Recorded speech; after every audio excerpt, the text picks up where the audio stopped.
So this intermediate lever just kind of flops here, and this is what is causing the rattle.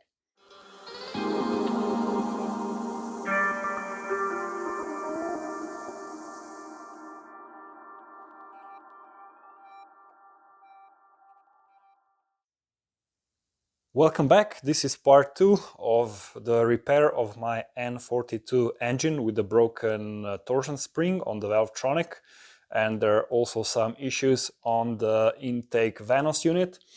So yeah, what I've managed to do is I've managed to insert the pin and lock the intake camshaft. So as you can see, the mark on this piece of wire goes all the way to the top. So the pin is now inserted and the camshaft is now locked, so I can no longer rotate this part relatively to this sprocket. So what I'm going to do now is I'm going to experiment a little bit. I'm going to put back the valve cover and start the engine. And what I want to see is if it will rattle or not. If it will not rattle, then I would suspect that the rattling on the startup comes from the VANOS unit not being locked. Now this is the 1 to 2 seconds of rattle on the startup, not the rattle that goes on when the VALVETRONIC is activated. So what I'm trying to do here is debug or solve 2 separate issues, I think. So let's put the valve cover back on and start the engine then. Valve cover is back on, the coils are in and all the connections are made. Now it's time to hear what happens.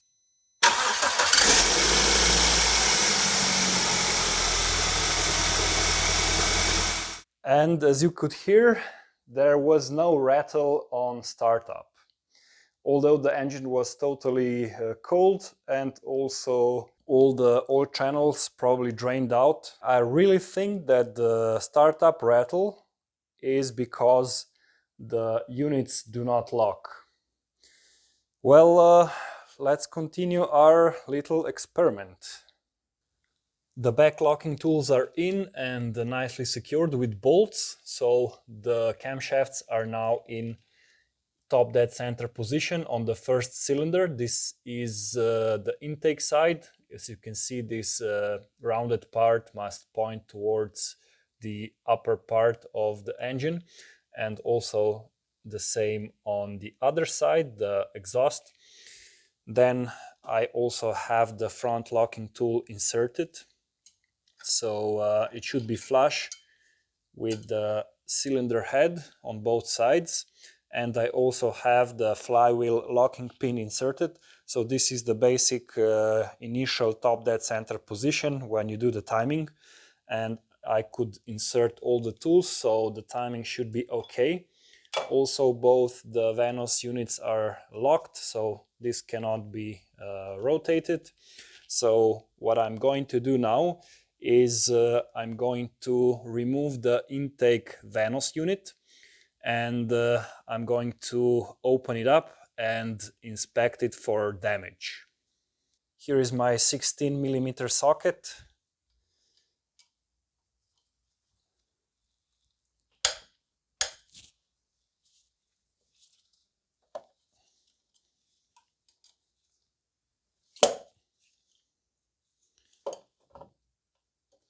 Now I should be able to just rotate the bolt by hand.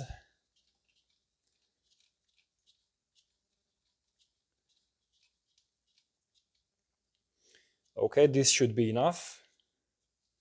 Actually, let me screw back the VANOS bolt. Because the chain is still under tension, I will first have to remove the chain tensioner. That is a 27mm socket, and then I should be able to remove the intake VANOS unit.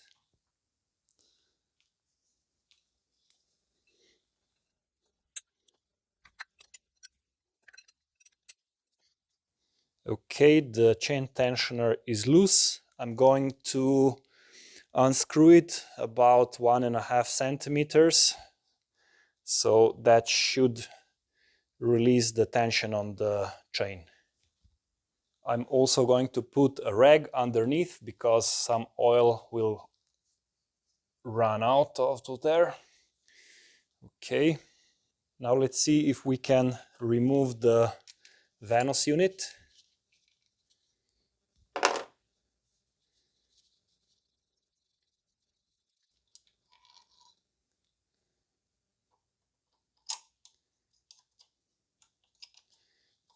I'm also going to remove this bolt here on the slide rail. That should give me some extra wiggle room to get the VANOS unit out.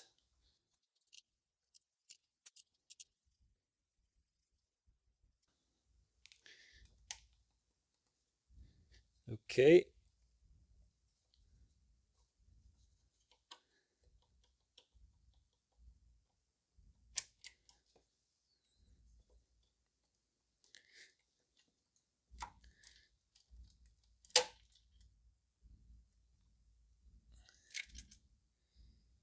And it's out.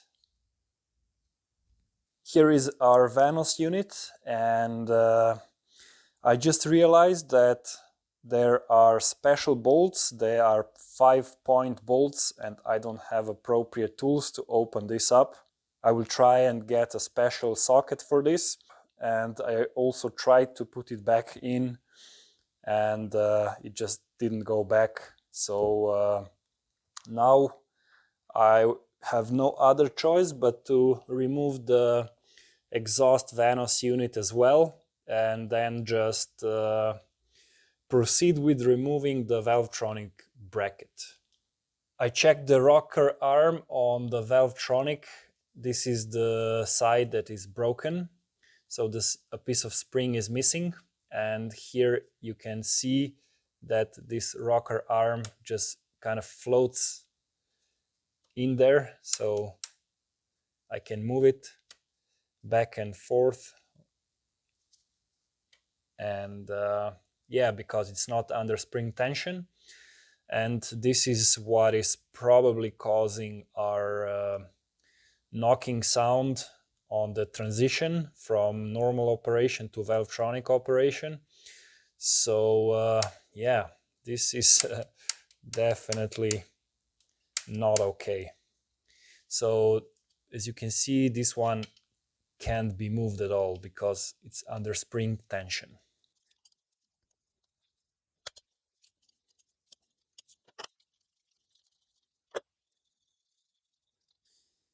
Okay, now I'm going to put back this VANOS bolt.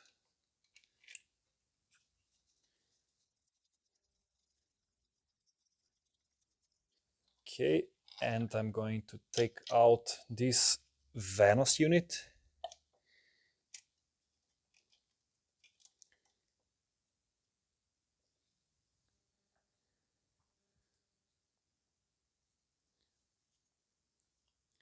So this is the exhaust side. It says it right here.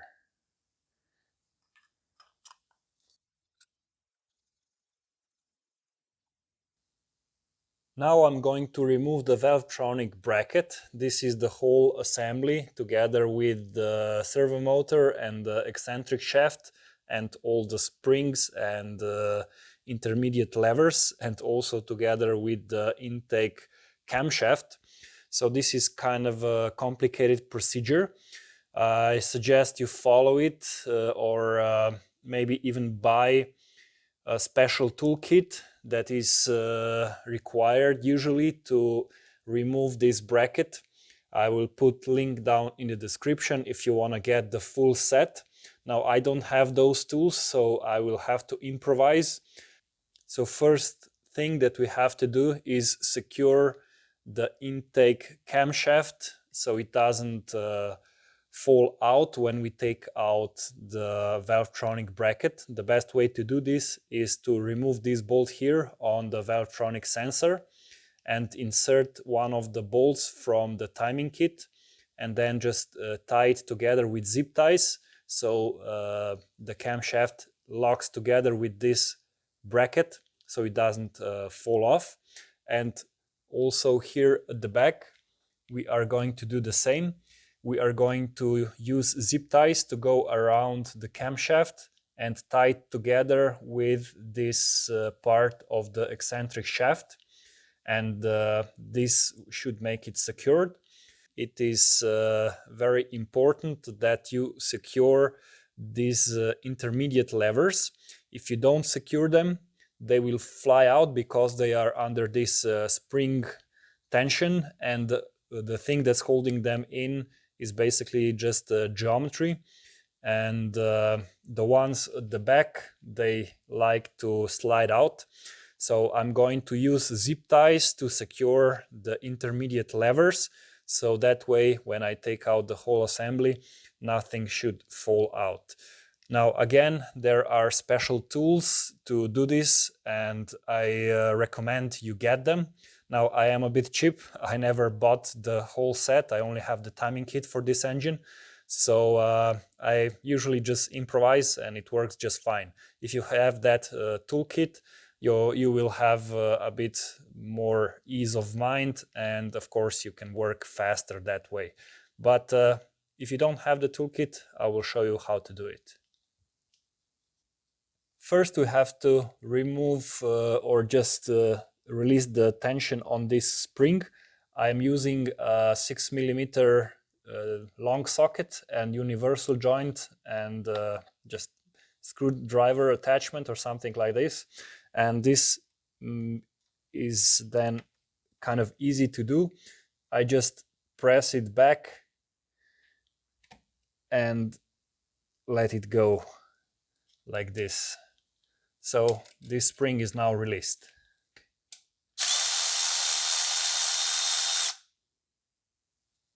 Make sure you don't drop the bolts. Now we can push this oil line towards the back so it's out of the way. Okay, so now this bracket will clear the oil line.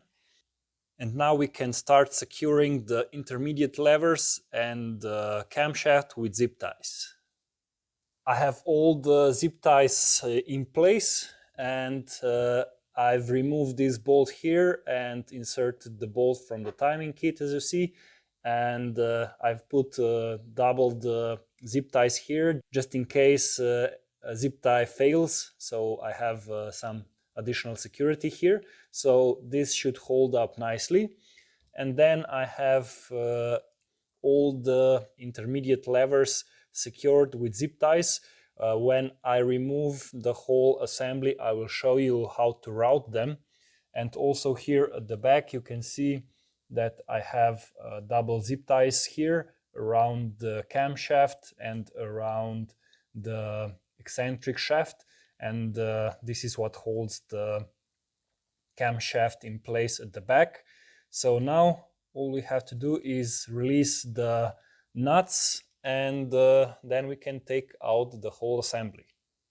When removing the nuts, just go slowly towards the center.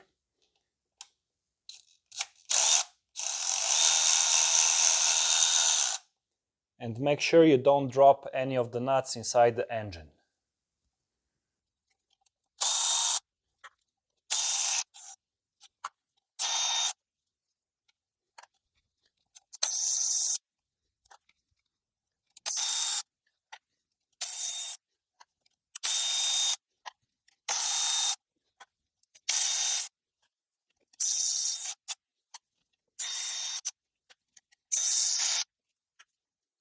Now we have all the nuts removed, and now you just hold the assembly with both hands and just pull it out.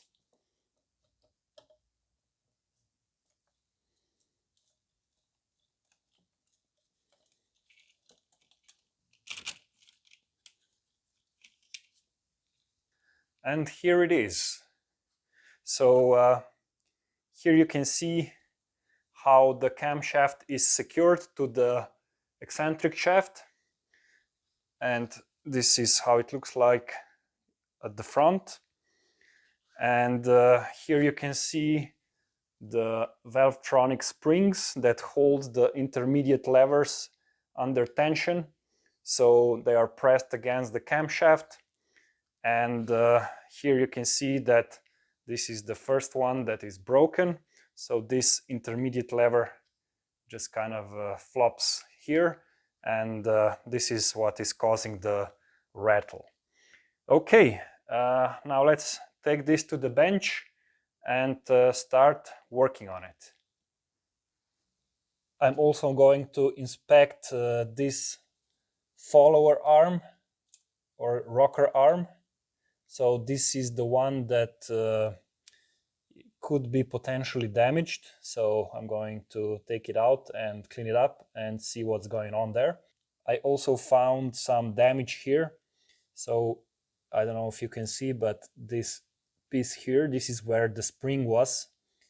And I would think that it was just kind of rolling around and hit this part a few times. It was probably hit by the exhaust camshaft. I don't know, not sure, but this doesn't look like it was there from the factory. So yeah, I'm also going to inspect the valve, but from what I can see, it doesn't look like there's any damage here. So yeah, this is the rest of my engine. So this is my rocker arm on the first cylinder, and it doesn't look too damaged. I mean, there is some spots where it looks like it was slightly hit, but overall I don't think it's that bad. I think this is the spot.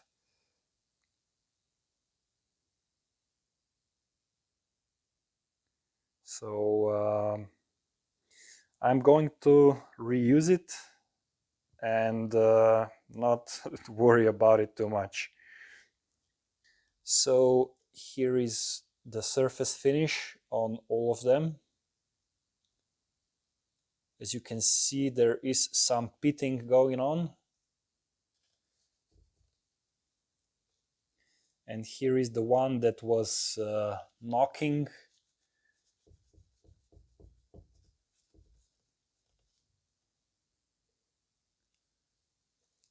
To be honest, I don't see much difference between the working one and the not working one. So again, I'm not going to worry too much about it and just reuse it. So yeah, I hope it will be okay. If it dies, it dies. As you can see, I will have to reroute this zip tie here because it is going around the spring, and I am going to replace all 4 springs, so I will have to redo this one.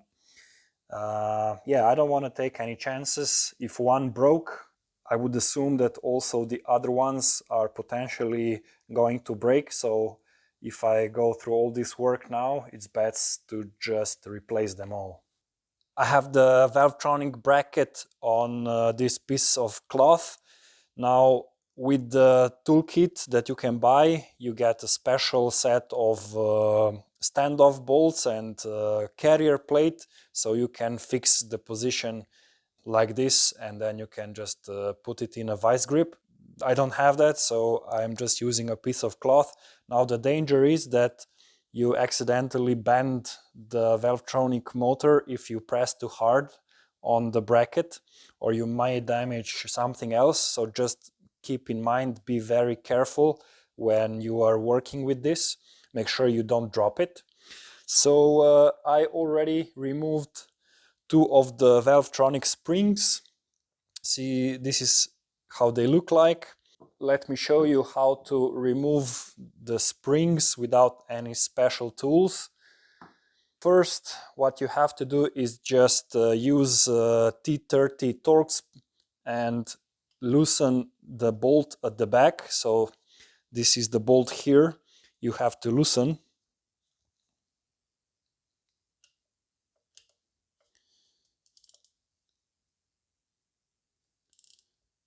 So you can loosen it about 6 to 8 millimeters. Just don't unscrew it all the way out because the spring will just jump out and we don't want that. Okay, so let me show you. This is how much I plan to release the screw here. So I hope you can see.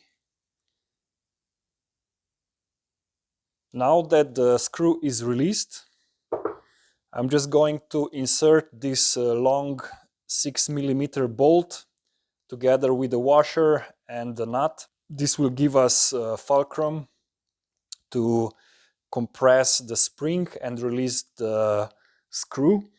And then I'm going to use a long vice grips. You have to have something like this. Make sure that you have enough space here. And then all you have to do is just grab it here. As you can see, the vice grips have teeth here, and these teeth engage with the spring on this bracket here. So you grab it like this. It's pretty stable. Now you just grab it here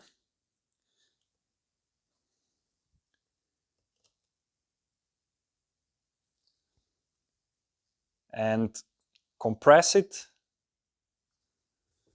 and then you can remove the screw all the way out.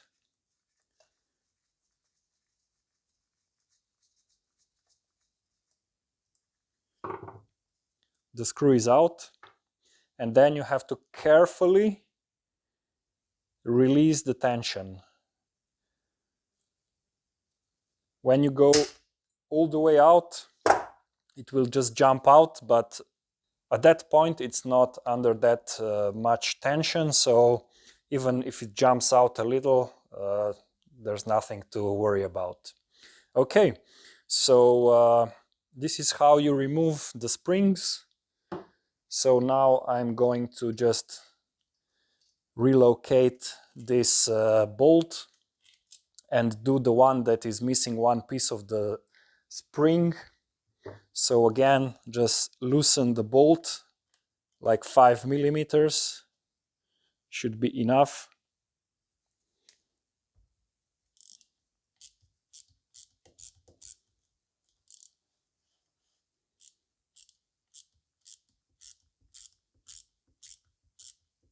Okay.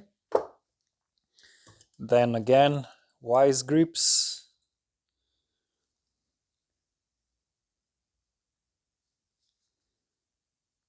Make sure that your grip is stable and that you have enough power in your hands.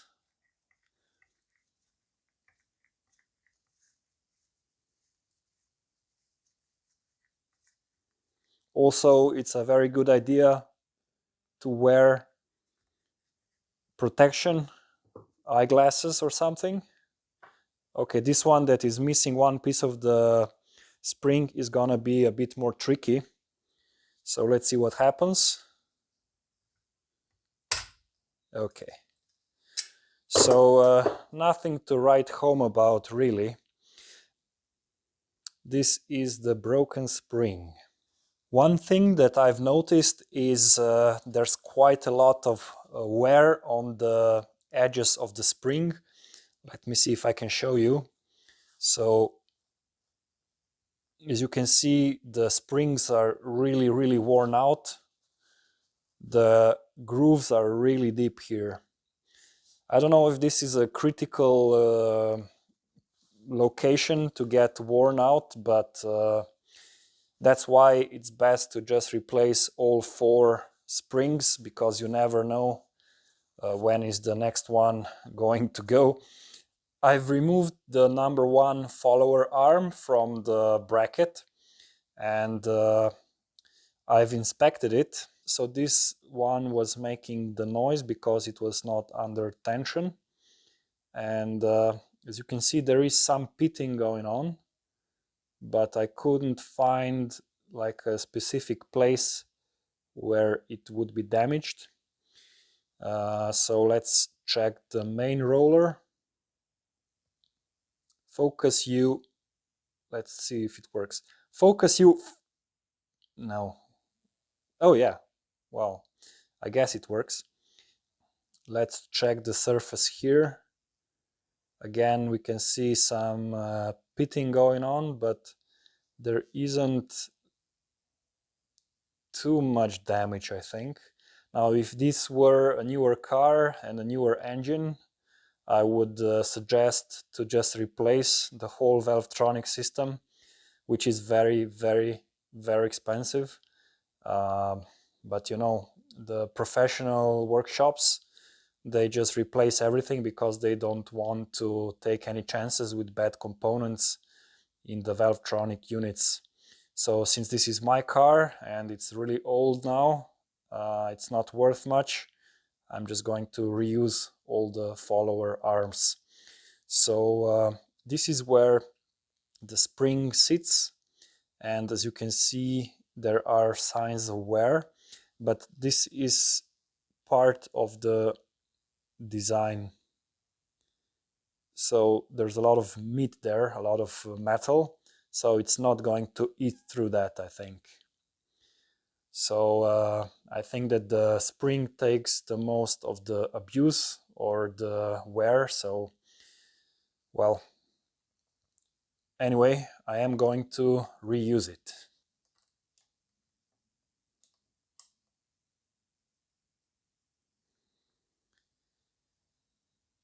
Bam! And my Valvetronic is now nice and clean.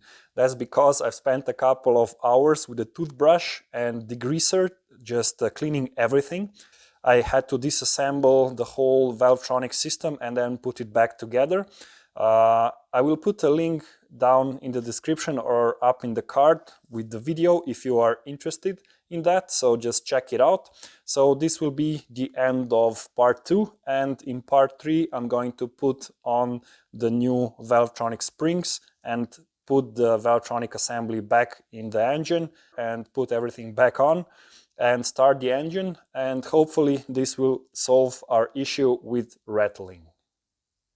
Thanks for watching. Consider subscribing if you have N42 engine, and in the meantime, keep zen and continue the art of BMW maintenance. If you could call this maintenance.